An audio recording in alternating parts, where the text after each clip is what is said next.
हाय, आपण ह्याचा पुढचा पार्ट बघणार आहोत. मी मागचा एक व्हिडिओ केला होता, पण तो बाय डिफॉल्ट कट झाला. सो ॲटोमॅटिक सेव्ह होते व्हिडिओ ती. सो याच्या पुढचा पार्ट आपण बघणार आहोत. थर्मोस्टॅटिक एक्सपान्शन वॉल. सो याच्या नावामध्येच सगळं आहे. थर्मोस्टॅटिक. थर्मो म्हणजे काय? हीट. ओके, उष्णता. सो उष्णतेवर ऑपरेट होणारा हा जो काही एक्सपान्शन वॉल आहे त्याला थर्मोस्टॅटिक एक्सपान्शन वॉल असं म्हणतात. सो हा त्याच्या उलटा आहे. जो का आपण ॲटोमॅटिक एक्सपान्शन वॉल बघितला त्याचा हा उलटा आहे. कारण की या साईडनं आपण स्प्रिंग फोर्स ॲक्ट होतो. Spring valve, seat valve, push rod, त्यानंतर refrigerant out, okay, liquid refrigerant in, internal equaliser, diaphragm, capillary, suction line, okay, आणि एक्सटर्नल इक्विलायझर.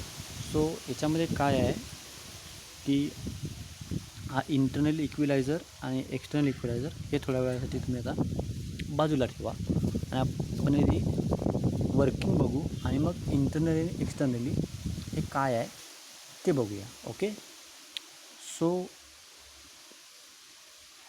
याच्यामध्ये काय आहे की पी एस, ओके, PE.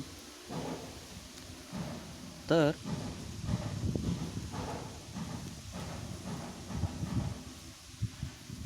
इकडून ॲक्ट होणारा प्रेशर डायफ्रॅग्रॅमवर आणि वरून ॲक्ट होणारा प्रेशर. ओके, सो इथे हा काय आहे? सक्शन लाईन आहे. आता सक्शन लाईन कुठे जाते? कॉम्प्रेसरला जाते. ओके, सो आपली नॉर्मल ज्यावेळी रेफ्रिजरंट वर्क होईल त्यावेळी काय होईल? इकडून रेफ्रिजरंट येईल, इकडून इकडे जाईल, इथून इथे जाईल, इव्हॅपोरेटरमधनं बाहेर पडेल आणि आपल्या कॉम्प्रेसरकडे जाईल.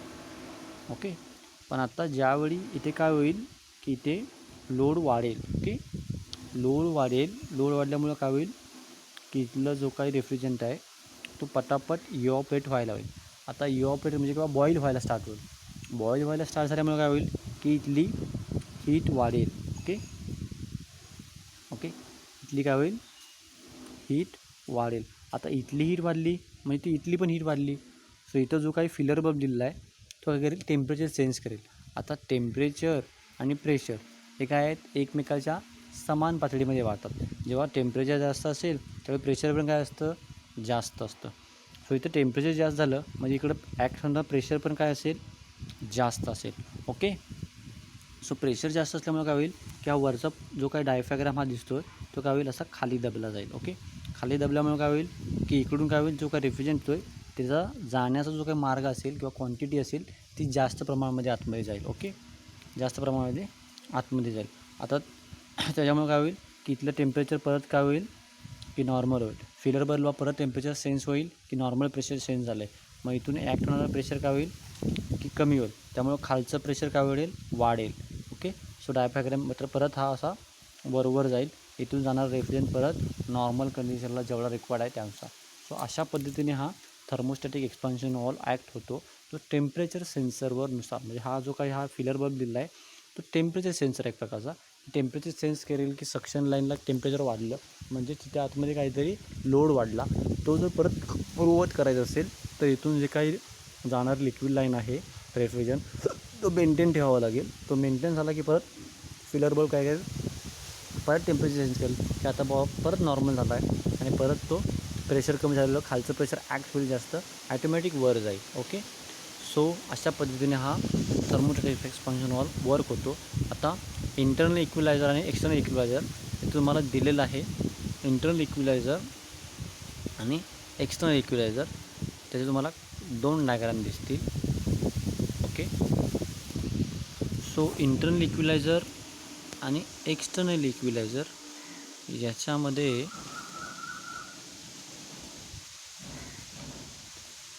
काय केलं जातं? आता याच्यात दाखवलेलं नाही ते wall pressure rod. Okay, so forget it.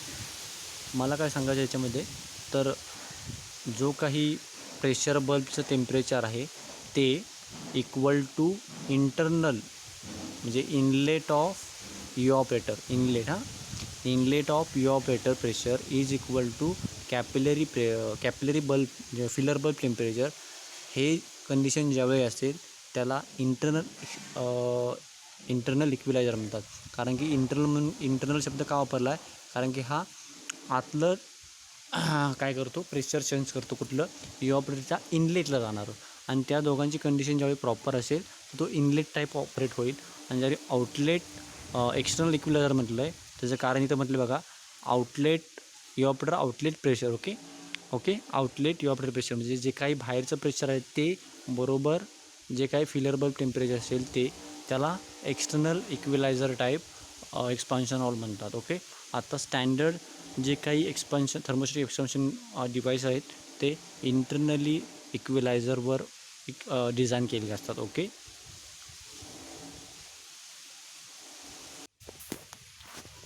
So त्याच्या पुढे low side float valve.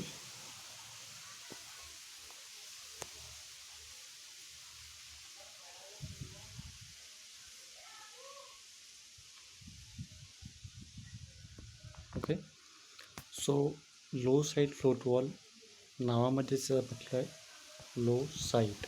Okay, त्यामुळे तो लो साईडला बसवलं जाईल म्हणजेच इव्हॅपोरेटर साईडला. ओके, सो याची नावं बघा काय आहेत, needle valve, float chamber, liquid float ball, liquid gasket strainer, liquid from receiver, liquid line कॉम्प्रेसरला गेलेला आहे सक्शन लाईन. ओके, सो याच्यामध्ये काय आहे की हा जो काय फ्लोट वॉल आहे हा काय असणार आहे, तरंगत असणार आहे, आतमध्ये पोकळ असणार आहे. तर ज्यावेळी ही लिक्विडची लेवल कमी होईल त्यावेळी काय करेल, तसा खाली येईल. ओके, सो खाली आल्यामुळे काय होईल की इथला दरवाजा ओपन होईल. सो हा ओपन झाल्यामुळे काय होईल की इकडून रेफ्रिजरेटर असा पटापट आतमध्ये येईल.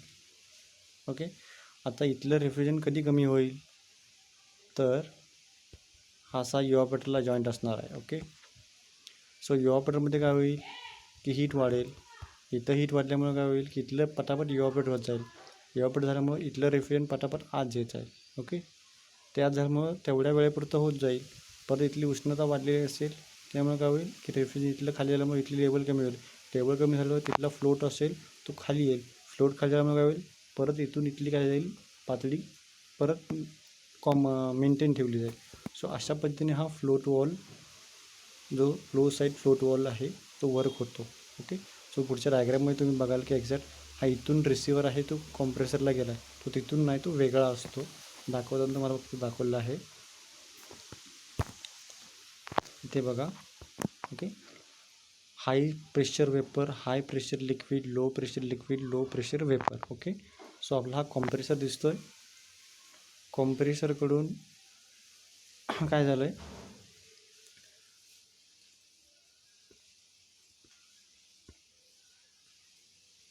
ओके, कॉम्प्रेसर काय करेल की रेफ्रिजरेशन कॉम्प्रेस करेल.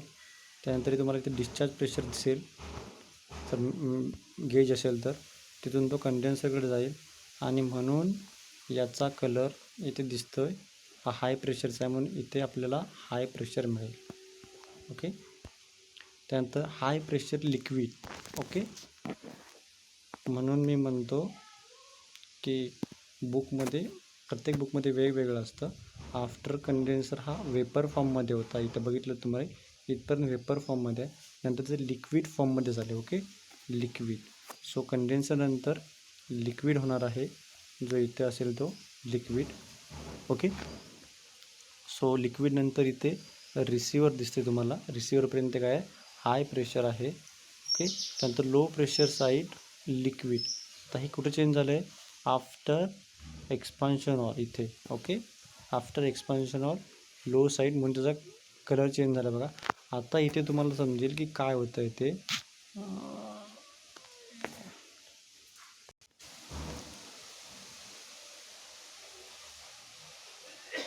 ओके, सो इथून असा लिक्विड आतमध्ये येईल. ओके, आता ही जर पातळी खाली झाली तर फ्लोट वॉल असा खाली पडेल. ओके, खाली पडल्यामुळे काय होईल, इथून रेफ्रिजरेशन येणार आहे, तो इथलं लिक्विड मेंटेन करेल लेवल. सो अशा पद्धतीने. आणि मग रिसिव्हरला काय होईल की वरच्याप्रमाणे रेफ्रिजरेशन वेपर फॉर्ममध्ये असेल, ती वेपर अशी इकडे जाईल आणि परत सक्शन लाईनपासून कॉम्प्रेस होईल आणि कॉम्प्रेसरला कॉम्प्रेस केल्यानंतर परत अशी सायकल आपली वर्क होत आहे. ते low side type of evaporator, low side type of evaporator. Okay, so low साईडला हा फ्लोटवर बसवलेला असतो किंवा एक्सपान्शन डिव्हाइस म्हणून त्याला लो साईड म्हटलेलं आहे. सो आपण नेक्स्ट बघणार आहोत high side of float valve. So high side float valve याच्यामध्ये फ्रॉम कंडेन्सर रेफ्रिजरेंट येणार आहे. ओके, इकडून इकडं इव्हॅपोरेटरला जाणार आहे. आता इथं काय होईल की कंडेन्सर काय येणार आहे, हाय साईडला बसवलेलं आहे, कारण की हा कंडेन्सर साईडला बसवलं आहे. कंडेन्सर ही हाय साईड असते म्हणून हाय साईड. ओके, बाकी वर्किंग सेम की रेफ्रिजरेंट कुठे जाईल, इव्हॅपोरेटरला जाईल. इव्हॅपोरेटरला गेल्यानंतर काय होईल की लोड वाढेल. लोड वाढल्यामुळे इव्हॅपोरेशन फास्ट होईल. इव्हॅपोरेशन फास्ट झाल्यामुळे इथली लेवल कमी होईल. लेवल कमी झाल्यामुळे परत हा फ्लोट वॉल कमी होईल. हा फ्लोट वॉल कमी झाल्यामुळे काय होईल, येणारा रेफ्रिजरेंट परत लेवल मेंटेन करेल. संपला. अशा पद्धतीने high side valve float valve work होतो. ओके, बाकी याच्यामध्ये वेगळं असं काही नाही आहे. ओके, सो एकूणची डायग्राम घेतली की तुम्हाला समजेल. ओके, यातून कॉम्प्रेसर काय करेल, कॉम्प्रेस करेल, इकडून इकडे जाईल. सो फ्लोट वॉलकडे जाईल. फ्लोट वॉलकडून इव्हॅपोरेटरकडून परत रिटर्न येईल आणि इकडून असा हा येईल. आता हीट एक्सचेंजर बसल्यामुळे काय होईल की एकमेकाची उष्णता एकमेकाला दिल्यामुळे इथे जाताना वेपर फॉर्ममध्ये जाईल. तिकडे जाताना थोडंसं टेम्परेचर एक्सपान्शन वॉल फ्लोट वॉलला जाताना जास्तीत जास्त लिक्विड फॉर्ममध्ये जाईल. सो एवढाच हा हीट एक्सचेंजरचा आपल्याला फायदा आहे. हीट एक्सचेंजर एकमेकाची उष्णता एकमेकाला दिल्यामुळे काय होतं की एकाची उष्णता वाढते, एकाची उष्णता कमी होईल. आता इकडून जाताना काय होईल की याचा अजून कमी होईल उष्णता, इकडेची उष्णता वाढेल. त्यामुळे अजून हा वेपर फॉर्ममध्ये जाईल. आपल्याला कॉम्प्रेसरला जेवढी चांगली वेपर जाईल तेवढं चांगलं असतं, कारण की लिक्विड गेलं काय होतं की डॅमेज होण्याचे चान्सेस असतात कॉम्प्रेसरचे. ओके, सो अशा पद्धतीने हा वर्क होतो. And the last part of this chapter is electronic expansion wall. Okay, so त्यामध्ये नव्हता, इकडे या दुसऱ्या PDF होता म्हणून मी आपण घेत आहोत आपला syllabus.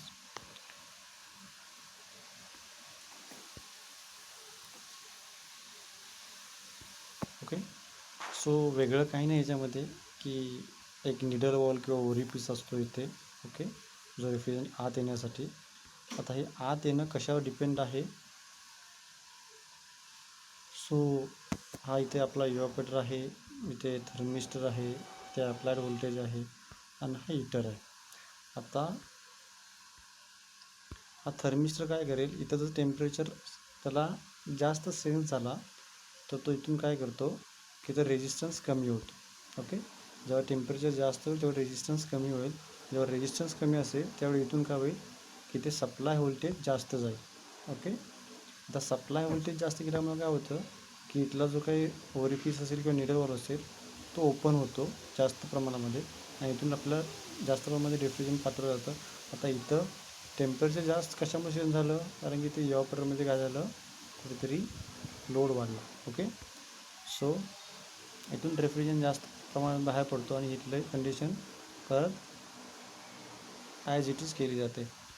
So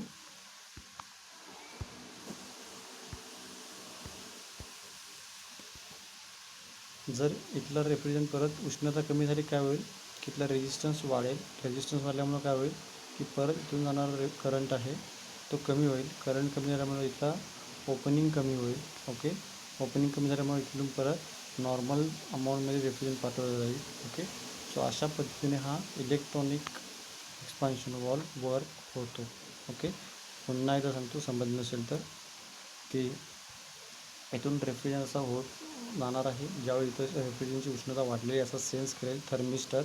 so thermistor sense करेल त्यावेळी काय होईल की रेजिस्टन्स कमी जाणवेल. त्याला रेजिस्टन्स कमी झाल्यामुळे काय होईल की इथून जे काही अप्लाइड व्होल्टेज असेल ते अप्लाइड व्होल्टेज इथं जास्त प्रमाणामध्ये म्हणजे रेजिस्टन्स कमी असेल त्यावेळी काय असेल करंट जास्त अप्लाइड होतो. करंट जास्त अप्लाइडमध्ये काय होईल की हे जे काही निडल वॉल आहे तो ओपन होईल. तो ओपन झाल्यामुळे इथून भरपूर प्रमाणात रेफ्रिजरेंट फ्लो होईल. रेफ्रिजरेंट फ्लो व्हायला काय होईल की इथली कंडिशन तो नॉर्मल करेल, म्हणजे टेम्परेचर. आता ज्यावेळी टेम्परेचर तर कमी जाणवेल, ओके, टेम्परेचर कमी जाणवेल त्यावेळी काय होईल की हा अगेन थर्मिस्टर काय होईल की ह्याचा रेजिस्टन्स वाढेल. थर्मिस्टरचा रेजिस्टन्स वाढल्यामुळे काय होईल की इथून अप्लाइड होणारं व्होल्टेज आहे म्हणजे करंट आहे ते कमी असेल. करंट कमी झाल्यामुळे काय होईल की इथला जो ओपनिंग आहे ते कमी कमी होतो. कमी केल्यामुळे परत इथून रेफ्रिजरेंट कमी अमाऊंटमध्ये पास होईल. अशा पद्धतीने इलेक्ट्रॉनिक टाईप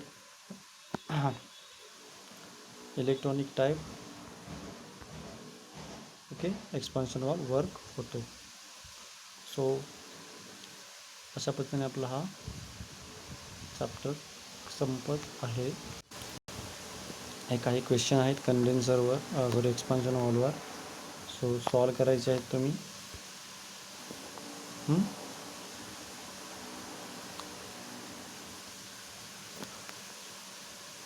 सो चॅप्टर इथे संपत आहे.